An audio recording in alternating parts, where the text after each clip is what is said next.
नमस्कार दर्शकों, मेरा नाम है विजयलक्ष्मी। इंडिया टीवी के इस खास डिजिटल पॉडकास्ट मुद्दे की बात में आपका स्वागत है और इसे कैमरे पर शूट कर रहे हैं मेरे सहयोगी कैमरामैन अर्जुन।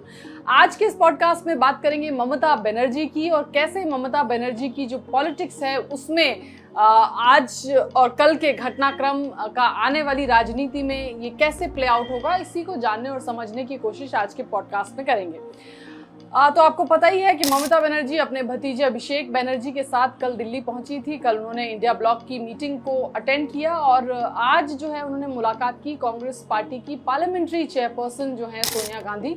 1 घंटे के करीब उनकी ये मुलाकात चली। शाम 4 बजे से 5 बजे तक के बीच ये मुलाकात दोनों ही नेत्रियों की आपस में चली।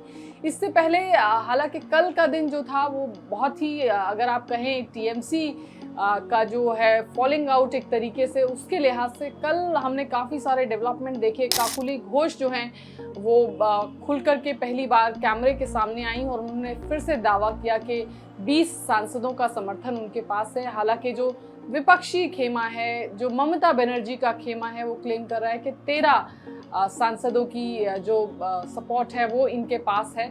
आज जो है कल्याण बनर्जी और कीर्ति आज़ाद टीएमसी के 2 सांसद जो कि ममता बनर्जी के खेमे के हैं उनके साथ बने हुए हैं, उन्होंने एक प्रेस वार्ता की और तमाम तरह के आरोप जो हैं वो लगाए।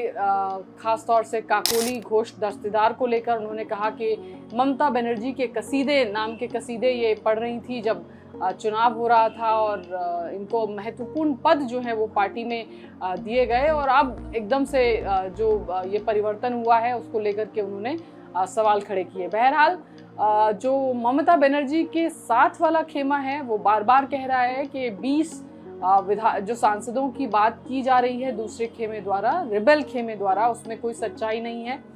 ममता बनर्जी का करीबी खेमा मानता है कि 13 सांसदों की जो है समर्थन उनके पास है, लेकिन जो दूसरा खेमा है, जो रिबेल खेमा है, जिसको लीड कर रही हैं काकोली घोष दस्तेदार, तौबदी रॉय, ये 2 बड़े चेहरे हैं इसमें। और इसके अलावा काफ़ी इनका दोनों का दावा है कि 20 एमपीज इनके साथ हैं। हालांकि आज भी जो है किसी तरह की कोई मीटिंग या स्पीकर को चिट्ठी ज़रूर लिखी है। कल भी काकोली घोष ने कहा था कि जो लोग दावा कर रहे हैं कि 13 ही सांसद हैं, क्या वो मौजूद थे जब हस्ताक्षर हो रहे थे? क्या वो ज्योतिषी हैं कि उनको पता है कि कितने सांसद हैं? बहरहाल ये पूरा घटनाक्रम जो है वो दिल्ली में आज और कल दोनों दिन प्ले आउट हुआ। आज ममता बनर्जी के घर भी सीआईडी पश्चिम बंगाल में कोलकाता में सीआईडी वहां पर पहुंची और दिल्ली में ममता बनर्जी की मौजूदगी थी। तो ये घटनाक्रम इतनी तेजी से बढ़ रहा है, इसके बाद जो है तमाम तरह के सवाल पश्चिम बंगाल की आगे की राजनीति को लेकर के भी खड़े हो गए हैं। अब आज जब ममता बनर्जी ने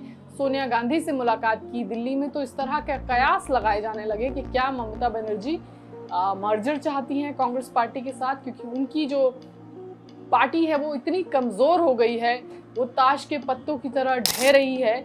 और ऐसे में अपनी पार्टी को जो लोग बचे हैं उसकी साख को बचाने के लिए या उसके अस्तित्व को एक तरीके से कांग्रेस में क्या मर्जर करने से वो ज़्यादा एक एडवांटेजियस पोजीशन पे होंगी, इस तरह की भी एक डिबेट, एक कयास जो हैं आज उनकी सोनिया गांधी के साथ मुलाकात के बाद लगाए जाते रहे कि क्या मर्जर के एजेंडा के साथ ही ममता बनर्जी सोनिया गांधी से मिली। इसको लेकर किसी भी पक्ष की तरफ से कोई आधिकारिक बयान नहीं दिया गया।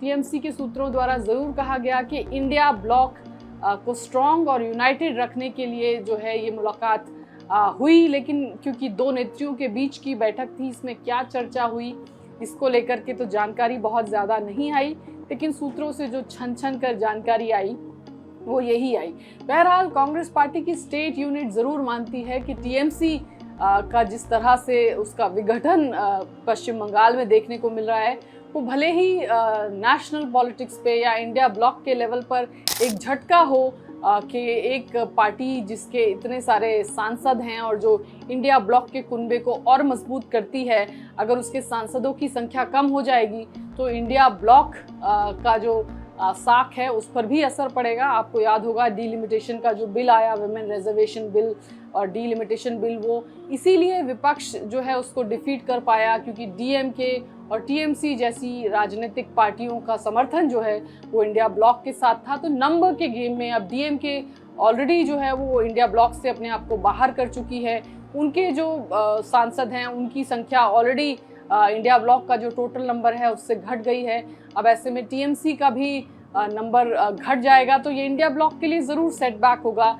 लेकिन जो ग्रास रूट पर कांग्रेस का पश्चिम बंगाल का कार्यकर्ता है, उसको लगता है कि अब इसके बाद एक स्पेस बचा है कि कांग्रेस पार्टी वहाँ पर एक मजबूत विकल्प के तौर पर जो है वो सामने उभर कर आएगी। एक आप कह लीजिए कि कांग्रेस को बड़ी उम्मीद है कि अब जो है वो विपक्ष का जो स्पेस है वो कांग्रेस पार्टी को मिलेगा, क्योंकि टीएमसी जो है वो बिल्कुल बिखराव की ओर आगे बढ़ रही है। ममता बनर्जी और उनके भतीजे अभिषेक बनर्जी पर तमाम तरह के आरोप, उन्हीं की पार्टी के भीतर से ये स्वर जो हैं वो निकल रहे हैं। पार्टी में चाहे विधायक दल हो, फिर चाहे सांसद हो, चीफ विप हैं काकोली घोष जो टीएमसी है उसकी। तो ऐसे में ये बड़े बड़े नेताओं का जाना ये ज़रूर बताता है कि टीएमसी अपने शायद सबसे संघर्षशील दौर में ममता बनर्जी और उनकी पॉलिटिकल पार्टी आज के दिन में है। ऐसे में वो भरसक प्रयास कर रही हैं कि किसी तरह से अपनी पार्टी को इंटैक्ट रखा जाए। चुनाव से पहले ममता बनर्जी के नेता जो हैं वो हम जब उनसे बात करते थे तो वो कहते थे कि इंडिया ब्लॉक में या हम कांग्रेस के साथ अलायंस क्यों करें, हम 100 किलो का वज़न अपने कंधे पर रखकर क्यों चलें, जब हम खुद अपने बलबूते पर अपनी सरकार जो है वहाँ पर पश्चिम बंगाल में बना सकते हैं। ओवर कॉन्फिडेंस से ग्रसित टीएमसी के काफ़ी सारे नेता चुनाव से पहले थे। पार्लियामेंट के कॉरिडोर्स में जब हमारी कई नेताओं से बात होती थी तो वो ये कहते थे कि हमें कांग्रेस का बोझ नहीं चाहिए, हम कांग्रेस को अगर अपने साथ लाते हैं तो मतलब उनका भी मैनेजमेंट हमें करना पड़ेगा, उनके लिए भी चुनाव हमें लड़ना पड़ेगा, तो इसलिए हम कांग्रेस के साथ कोई अलायंस नहीं कर रहे हैं। कांग्रेस पार्टी एक बोझ है, 100 किलो का बोझ कंधे पर रखकर टीएमसी क्यों आगे बढ़े। ये एक अच्छी राजनीति का परिचायक नहीं है जब आप अपने बलबूते पर सरकार बनाने के काबिल हैं। लेकिन देखिए, चुनाव के बाद पासा पूरी तरह से पलट गया। जो टीएमसी के नेता ये कहते नहीं थकते थे कि कांग्रेस पार्टी बोझ है, वो चुनाव के बाद अब उनकी सबसे बड़ी नेत्री ममता बनर्जी जो है वो कह रही हैं कि इंडिया ब्लॉक को मजबूत और सशक्त करने की ज़रूरत है। मीटिंग्स का दौर है। दिल्ली पहुंचने वाले नेताओं में ममता बनर्जी ने इंडिया ब्लॉक की मीटिंग में शिरकत की। आज सोनिया गांधी से भी मुलाकात की। 2021 के बाद 10 जनपद पर जाकर उनकी ये मुलाकात हुई है। इसके अलावा इंडिया गठबंधन के प्लेटफॉर्म्स पर ज़रूर दोनों नेताओं की बातचीत हुई है, लेकिन इस तरह से 10 जनपद पर जाकर पिछली बार हमने 5 साल पहले जुलाई 2021 में ही ममता बनर्जी को 10 जनपद पर देखा था आते हुए सोनिया गांधी से मुलाकात करते हुए। तो अब इंडिया गठबंधन में कांग्रेस का सहारा लग रहा है कि तृणमूल कांग्रेस को है। तृणमूल कांग्रेस बिखराव की तरफ है और इसके लिए आप कह लीजिए भीतर के जो कारण हैं वो तमाम चीज़ें भी रहीं। जिस तरह के आरोप जो हैं ये जो एमपीज़ हैं, जो रिबेल एमपीज़ हैं वो लगा रहे हैं, लेकिन जो ममता बनर्जी का खेमा है वो आरोप लगा रहा है कि इनको डराया धमकाया, केसेस और बाकी तमाम चीज़ों के डर की वजह से ये जो सांसद हैं या ये जो विधायक हैं ये पाला बदल रहे हैं। लेकिन सवाल यही खड़ा होता है कि इतनी संख्या में विधायक और इतनी संख्या में एमपीज़ का जाना, वो भी ऐसे लोगों का जो दशकों से टीएमसी के साथ जुड़े रहे या ममता बनर्जी की जो है एक तरीके से टीम के बड़े अहम चेहरे बने रहे, उनका एक साथ चुनाव के बाद तुरंत जाना वो ज़रूर टीएमसी की अंदरूनी फंक्शनिंग को लेकर के भी ज़रूर सवाल खड़े करता है। बहरहाल देखना होगा कि कब ये जो सांसद है, जो रिबेल खेमा है, क्योंकि स्पीकर को उनका दावा है कि उन्होंने 20 सांसदों की चिट्ठी दी है। काफ़ी सारे नाम हैं जो पब्लिक डोमेन में हैं, लेकिन कुछ नाम ज़रूर हैं जिनको लेकर के एक आप कह लीजिए कि क्लैरिटी और आनी बाकी है कि ये सांसद जो है किस खेमे में है। हालांकि ममता बनर्जी का जो खेमा है वो कह रहा है कि ये सांसद पहले अपने पदों से इस्तीफ़ा दें, चुनाव में आएँ और चुनाव जीत करके फिर वो जिस धड़े में जाना चाहते हैं, जहाँ जाना चाहते हैं वहाँ जाएं।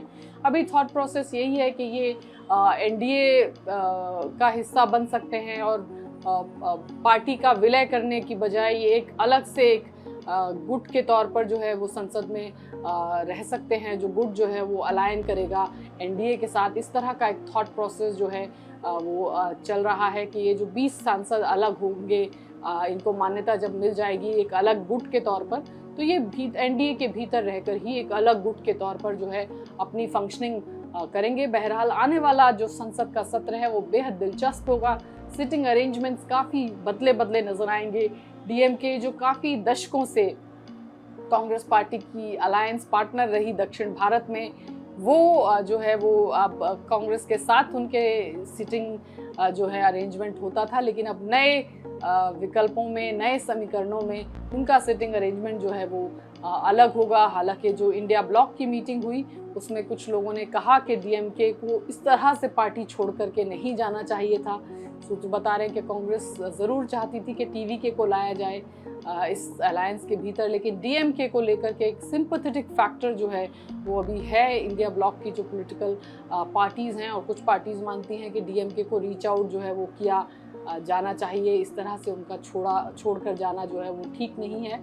और इंडिया ब्लॉक के जो तमाम सांसद हैं वो नंबर्स के, अर्थमेटिक के गेम को भी समझते हैं कि डीएमके का जाना जो है वो उनके जो एमपीज़ हैं, 20 प्लस के एमपीज़ डीएमके के पास हैं, वो माइनस स्ट्रेंथ हो जाएगी पार्लियामेंट में इंडिया ब्लॉक की। इसलिए वो लिहाजा चाहते हैं कि उनकी वापसी जो है वो की जाए, ताकि इंडिया ब्लॉक जो है वो एक सशक्त ब्लॉक के तरह जो है वो पार्लियामेंट में नज़र आए, क्योंकि काफ़ी सारे इंपॉर्टेंट बिल्स पर अर्थमेटिक जो है राज्यसभा और लोकसभा में बहुत मैटर करता है। तो इसके लिए तमाम गुणा गणित जो है वो लगाने की कोशिश की जा रही है। बहरहाल आने वाले कुछ दिन बड़े दिलचस्प रहेंगे पश्चिम बंगाल की राजनीति में, खास तौर से कि किस तरह का घटनाक्रम आगे आने वाले दिनों में होता है, और कब ये जो 20 एमपीज़ जिनका दावा किया जा रहा है, ये कब स्पीकर को, हालांकि चिट्ठी की बात तो कही जा रही है, या कोई फिजिकली इनको बुलाया जाएगा या किस तरह की चीज़ें होंगी, ये बड़ा देखना दिलचस्प होगा। और आगे की ममता बनर्जी की राजनीति किस तरह यहाँ से आगे बढ़ेगी, ये भी बंगाल की राजनीति की आगे आने वाले दिनों में दिशा और दशा दोनों तय करेगा। आज के लिए बस इतना ही। आपने हमारा पॉडकास्ट देखा, इसके लिए बहुत बहुत शुक्रिया।